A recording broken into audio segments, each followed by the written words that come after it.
चन्द्रहाराय त्रिलोचनाय भस्माङ्गरागाय महेश्वराय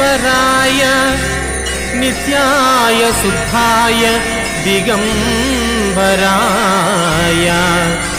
तस्मै नकाराय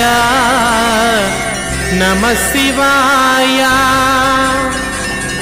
मंदाकिनी सलिल चंदन चर्चिताय नंदीश्वर प्रमथनाद महेश्वराय मंदार पुष्प बहुपुष्प सुपूजिताय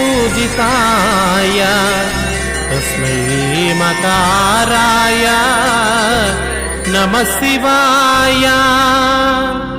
शिवाय वदनाब्ज भृंग सूर्याय दक्षाध्वर शुद्ध स्फटिक संकाशो शुद्ध विद्याप्रदायकं शुद्धं पूर्णं चिदानन्दं सदाशिवमहं श्री अन्नपूर्णांबा समेत सिद्धेश्वर स्वामी देवత ఆలయంలో ప్రతి సంవత్సరం మాదిరిగానే క్రోధినామ సంవత్సర ఈ సంవత్సరం కూడా శ్రావణ మాసాన్ని పురస్కరించుకొని ఈరోజు విశేషంగా సోమవారము మరియు శ్రావణ మాసం రెండు కూడా కలిసి రావడం జరిగింది।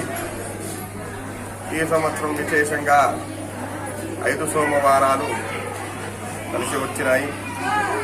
నూతనంగా ఎవరైతే శివముష్టి అనేది ధాన్యం స్వామివారి పైన ఎక్కించేటివి 5 రకాలైనటువంటివి ధాన్యం ఏవైతే ఉన్నాయో ప్రప్రథమంగా ఎవరైతే కోరుకున్నారో వాళ్ళు ఈ సంవత్సరం చేసుకోవచ్చు।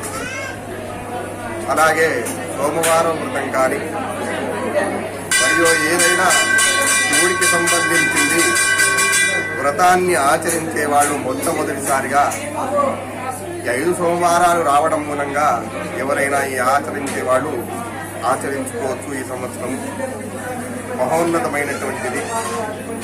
ఎవరికైనా గ్రహ బాధలు కానీ అటువంటివి ఏవైనా ఉన్నా కూడా ఈ 5 సోమవారాలు కూడా స్వామివారికి అభిషేకం చేసుకున్నటువంటి వాళ్ళైతే వాళ్ళందరికీ కూడా ఆ స్వామివారి కృపను పొంది అటువంటి గ్రహ బాధలు అన్ని కూడా తొలగిపోతాయని ధర్మశాస్త్రంలో శివపురాణంలో చెప్పబడి ఉన్నది। కావున భక్తులు ప్రప్రథమంగా ఏదైనా వ్రతాన్ని ఆచరించే వాళ్ళు అంటే శివుడికి సంబంధించిన వ్రతాన్ని ఆచరించే వాళ్ళు ఈ నెలలో విశేషంగా ఆచరించుకోవచ్చు।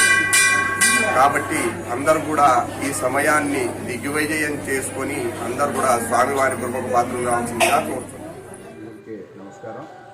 ఈరోజు శ్రావణ మాసం ప్రారంభమైంది। ఈ శ్రావణ మాస ప్రారంభం సందర్భంలో బోధనలో చక్రేశ్వర ఆలయ సమీపంలో గత 18-19 సంవత్సరాలుగా గోశాల నిర్వహిస్తూ ఉన్నారు। శివాలయానికి వెళ్ళి స్వామిని సందర్శించుకోవడం జరిగింది। అట్లాగే గోపూజలో పాల్గొనడం జరిగింది। చాలా కాలంగా నిర్వహిస్తున్నటువంటి గోశాలను సందర్శించడం జరిగింది। మన భారత జాతికి ప్రధానమైనటువంటి జంతువు, పూజనీయమైనది। మొత్తం 33 కోట్ల దేవతలు కూడా గోవులో ఉంటారనేది మన శాస్త్రాలు, ఇతిహాసాలు చెబుతున్నాయి। వీళ్ళు సంస్థ వారు చాలా కష్టపడి శ్రమ కోర్చి ఆర్థిక భారాన్ని కూడా భరిస్తూ గోశాలను నిర్వహించడం జరిగింది। అట్లా గోశాలను సందర్శించడం జరిగింది। చాలా